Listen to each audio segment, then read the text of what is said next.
Hello, আসসালামু আলাইকুম। আশা করি সবাই ভালো আছেন।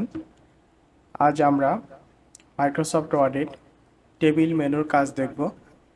কিভাবে টেবিল ইনসার্ট করা যায়, টেবিল ডিলিট করা যায়। তো আমরা প্রথমে কিভাবে টেবিল সংযোজন করব সেটা দেখব।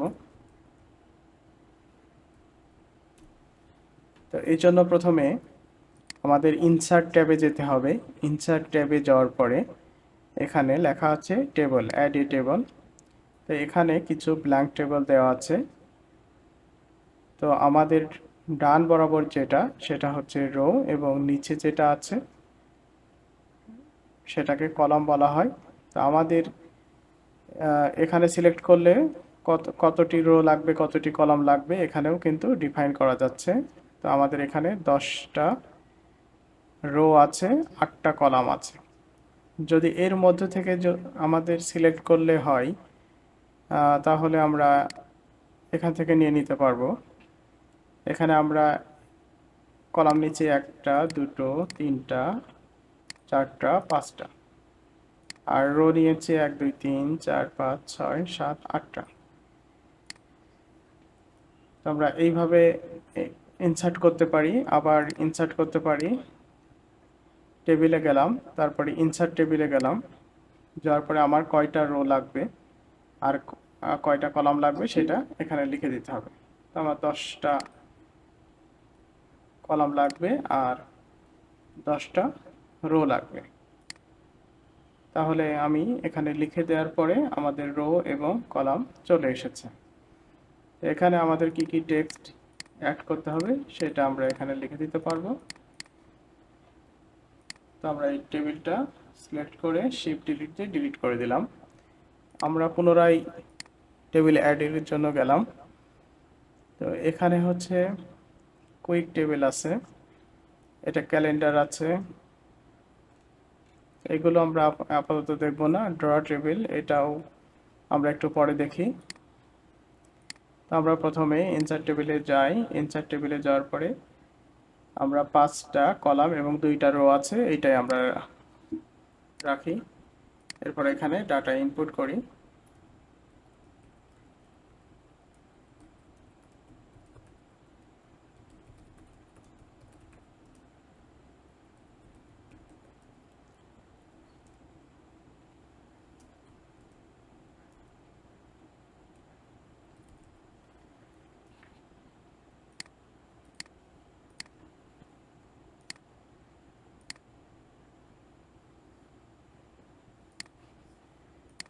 এখন এখানে আমরা অটোমেটিক কিছু রো নিয়ে আসতে পারবো, অথবা এখন এই রোটা হয়ে গেল। এখন নিচে আমাদের যদি রো লাগে তাহলে আমরা কিভাবে রোটা ক্রিয়েট করব। আমরা 1 নম্বরে এখানে কার্সরটা রাখলাম, রাখার পরে উপরে ক্লিক করে দেখা যাচ্ছে প্লাস। তো আমরা প্লাস করলে 1-এর উপরে রোটা চলে আসছে, কিন্তু আমাদের দরকার হলো নিচে। তো নিচেই প্লাস করলে নিচেই চলে আসবে। আর যদি আমরা নিচেই প্লাস না করে এই যে ভালো শেষে কার্সরটা রেখে যদি কিবোর্ড থেকে ট্যাব বাটন প্রেস করি তাহলে রোটা নিচেই চলে আসবে। এছাড়াও আমরা কার্সরটা লাস্ট কলামে রাখলাম, রাখার পরে এখানে টেবিল ডিজাইন আছে, টেবিল লেআউট আছে। আচ্ছা, আবার বিষয়টা বলি। কার্সরটা লাস্ট কলামে রাখলাম, ভালো লাস্টে কার্সরটা রাখার পরে এখানে দেখেন টেবিল লাস্টে 2টা অপশন যোগ হয়েছে, টেবিল ডিজাইন, টেবিল লেআউট। তো আমরা টেবিল লেআউটে ক্লিক করলাম। ক্লিক করার পরে এখানে দেখাচ্ছে ইনসার্ট অ্যাবোভ, ইনসার্ট বিলো। তো আমরা যদি ইনসার্ট বিলোতে ক্লিক করি তাহলে আমাদের নিচেই রো যোগ হয়েছে। আবার যদি ক্লিক করি আরেকটা রো যোগ হবে।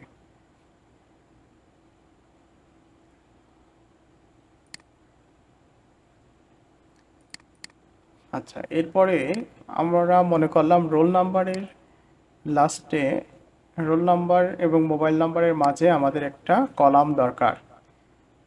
রোল নাম্বার এবং মোবাইল নাম্বারের মাঝে একটা কলাম দরকার। তাহলে আমার কার্সরটা মোবাইল নাম্বারের প্রথমে অথবা রোল নাম্বারের লাস্টে যেদিকে আমি রাখবো, রাখার পরে কার্সর যেখানে আছে সেই রোয়ের ডান পাশে, ইনসার্ট রাইট। আচ্ছা, এইটা আমি আবার আন্ডু করে দিলাম, দেওয়ার পরে আবার এটা করি।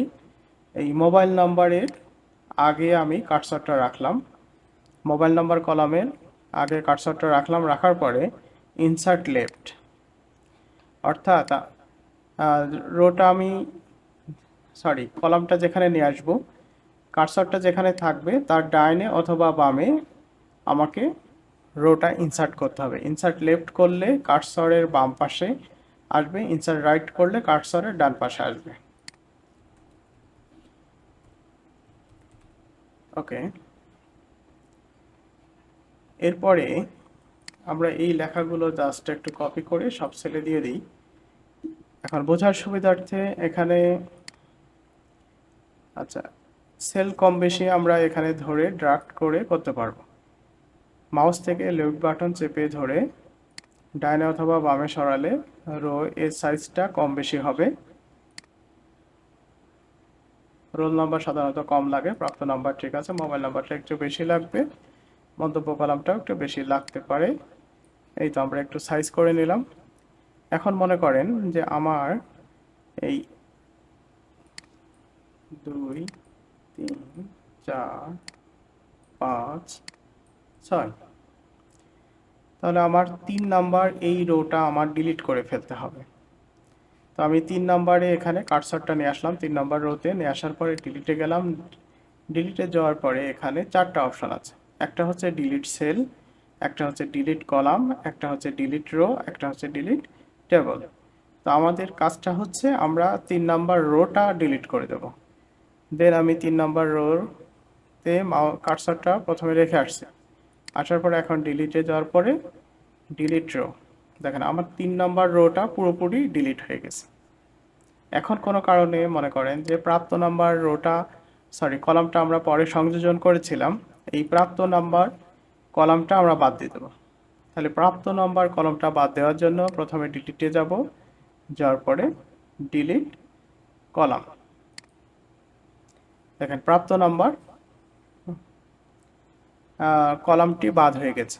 এখন যদি এই টেবিলের কোনো সেল বাদ দিতে চাই, তাহলে ডিলিট থেকে ডিলিট সেল, এখন ডিলিট সেল অপশনে shift cell left, shift cell up, delete entry row, delete entry column.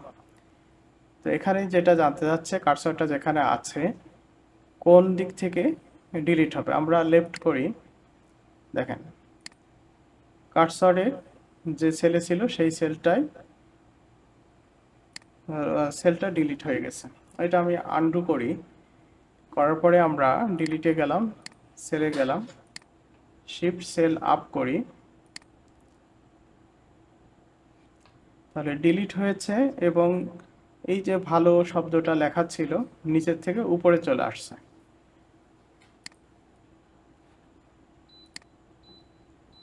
Delete সেলে ক্লিক করার পরে ডিলিট এন্ট্রি রো, তাহলে টোটাল রোটা ডিলিট হয়ে যাবে। ডিলিট সেলে ক্লিক করার পরে যেখানে কার্সর আছে যদি আমি ডিলিট এন্ট্রি কলাম করি, তাহলে পুরো কলামটা ডিলিট হয়ে যাবে। এরপরে যদি আমি পুরো টেবিলটা ডিলিট করতে চাই, তাহলে কার্সরটা টেবিলের মধ্যে যে কোনো জায়গায় ক্লিক করে রেখে ডিলিট টেবিল করলে পুরো টেবিলটাই ডিলিট হয়ে যাবে। আমরা এটা রেডি করে আবার নিয়ে আসলাম, টেবিল লেআউটে যাওয়ার পরে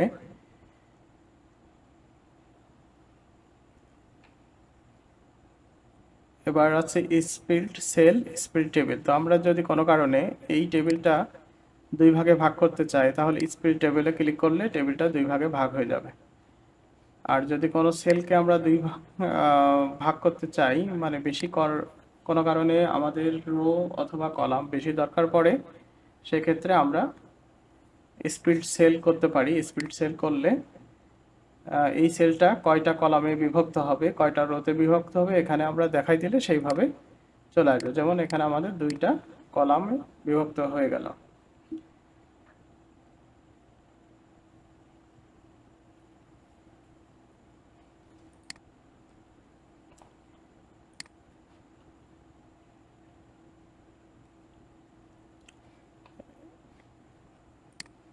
এখন এই যে লেখাগুলো আছে ভিতরে, এই টেক্সটগুলো এখন অ্যালাইনমেন্ট করা যায়।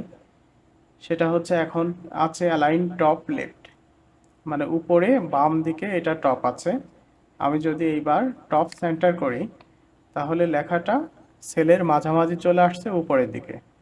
আমি যদি টপ রাইট করি, তাহলে লেখাগুলো সেলের ডান পাশে আসছে উপরের দিকে। আর এইটা যদি সেন্টার লেফট করি, তাহলে এই কলামটা আমরা একটু টেনে দিই, রোটা টেনে দিই, দিলে পারে এইবার সেন্টারের বিষয়টা বোঝা যাবে।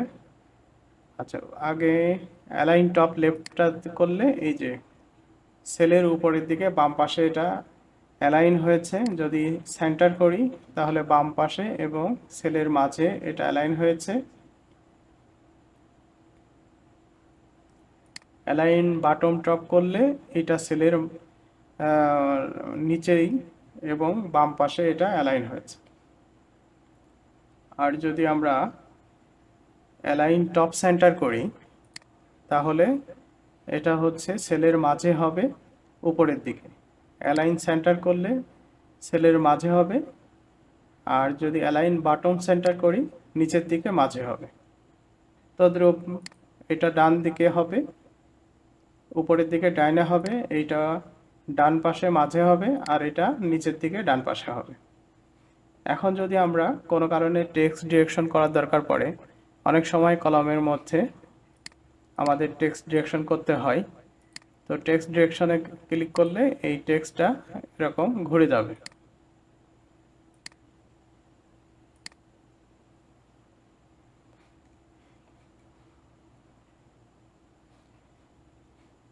আচ্ছা, এরপরে আমরা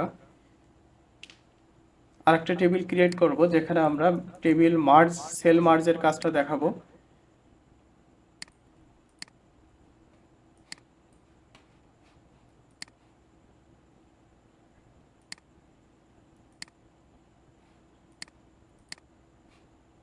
ওকে,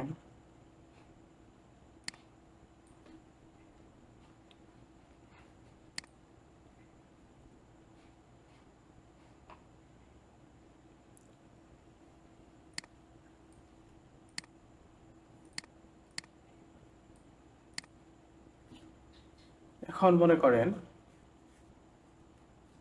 অনেক সময় দুইটা রো মিলাইয়ে একটা হেডিং তৈরি করা লাগতে পারে। সেই ক্ষেত্রে আমরা এখানে লিখে দিলাম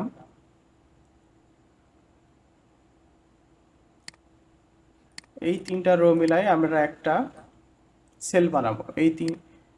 এই তিনটা কলাম মিলাই আমরা একটা সেল তৈরি করব।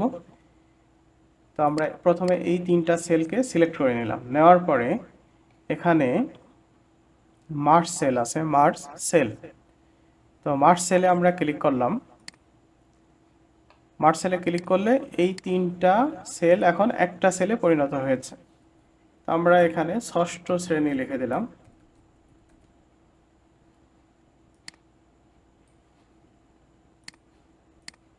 তো এখানে যেটা হচ্ছে ষষ্ঠ শ্রেণী। এখন ক্রমিক নাম্বার আমাদের দুইটা রোর মাঝে পড়ে আছে। ক্রমিক নাম্বার উপরের রোতে আছে আর নিচে একটা রো ফাঁকা আছে। তো এখন ক্রমিক নাম্বারের এই দুইটা সেলকে আমরা সিলেক্ট করে নিয়ে আমরা মার্জ সেলে ক্লিক করলাম। তাহলে ক্রমিক নাম্বার একটা সেলের মধ্যে চলে আসছে। মন্তব্য কলামটাও সেম, দুইটা সেল সিলেক্ট করে মার্জ সেল করলাম। এইবার এইগুলো একটু উপরের দিকে উঠাই দিই। এই তো,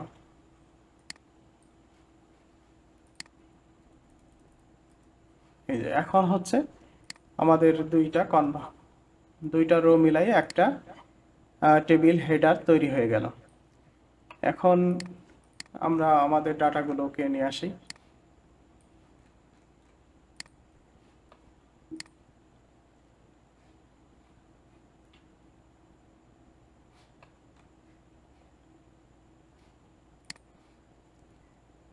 টেবিলটা সিলেক্ট করার পরে এখানে কিছু টেবিল স্টাইলস আছে, আমরা যদি মনে করি এই কালারগুলো এখানে দিয়ে দিতে পারি যদি আমাদের কোনো দরকার পড়ে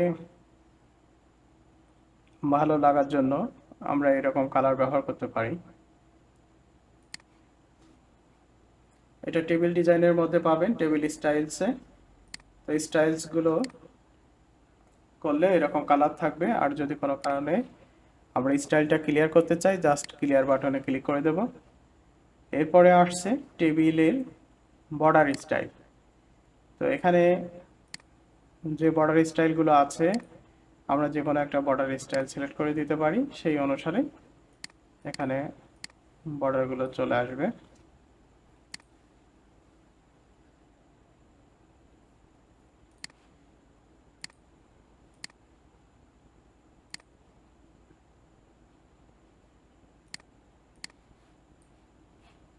এইটা পেন টাইপের আসছে, এখান থেকে ড্র করে নেওয়া লাগছে।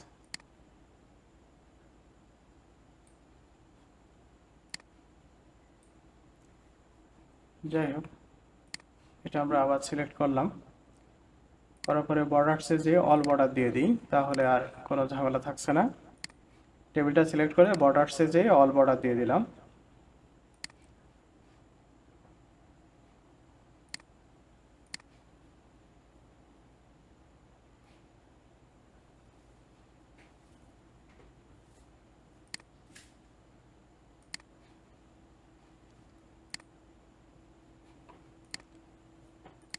আর একটা কাজ আমরা যেটা করতে পারি, এখানে টেবিলের রাইট বাটন ক্লিক করে টেবিলটা সিলেক্ট করে রাইট বাটন ক্লিক করে টেবিল প্রপার্টিজে গেলাম, যাওয়ার পরে এখানে অপশনসে যাব। অপশনসে যে এখানে হচ্ছে সেলের মাঝে কিছু জায়গা থাকে, টপে 0 থাকে, বাটমে 0 থাকে, আর লেফট এন্ড রাইটে 0.08 ইঞ্চি থাকে। জাস্ট আমরা এটা একটু কমাই দেব। অনেক সময় আমাদের টেবিলের মধ্যে লিখতে গেলে জায়গা স্বল্পতা দেখা দেয়, সেই ক্ষেত্রে এই জায়গাটা কমিয়ে দিলে পারে লিখতে সহজ হবে। দেখা যাচ্ছে ফন্ট কমানোর পরেও সেলের মধ্যে জায়গা স্বল্পতা রয়ে যাচ্ছে, তখন এটা ব্যবহার করা যেতে পারে।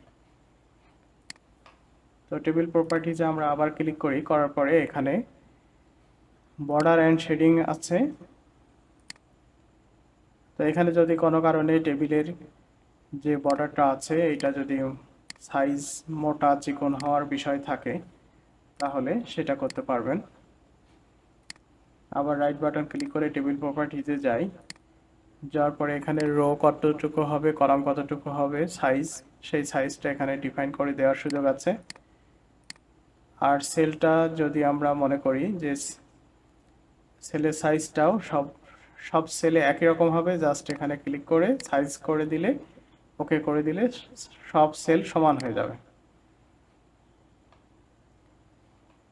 আর অনেক সময় লম্বা অনেক 3-4 পাতা টেবিলের ডাটা এন্ট্রি করা লাগতে পারে, সেই ক্ষেত্রে যদি আমাদের টেবিল হেডারটা প্রতি পাতায় যাওয়ার পরে দরকার পড়ে, সেই ক্ষেত্রে আমাদের এই দুইটা রো সিলেক্ট করে নিয়ে রিপিট হেডার রো করে দিলে এটা প্রতিটা টেবিলে যখনই নতুন পাতা চলে আসবে ওই পাতায় এই হেডারটা চলে যাবে, এটা রিপিট হতে থাকবে। আর এখানে আমরা শর্ট অপশনে ক্লিক করলে টেবিলের এখানে কলাম ওয়ানের সাথে টেক্সট এটা শর্ট হবে। যদি অন্য কোনো কলামের সাথে শর্ট করতে চাই তাহলে দেন বাইতে সেই কলামটা সিলেক্ট করে দিতে হবে, দিয়ে ওকে করে দিলে পরে এটা শর্ট আউট হবে। আর কোনো কারণে যদি আমরা ড্র টেবিল করি, ড্র টেবিলে ক্লিক করার পরে আমরা যে কোনো জায়গাতেই রো অথবা কলাম ক্রিয়েট করে নিতে পারবো নিজেদের সুবিধা অনুসারে। আবার ইরেজার দিয়ে আমরা এটা মুছে দিতে পারবো।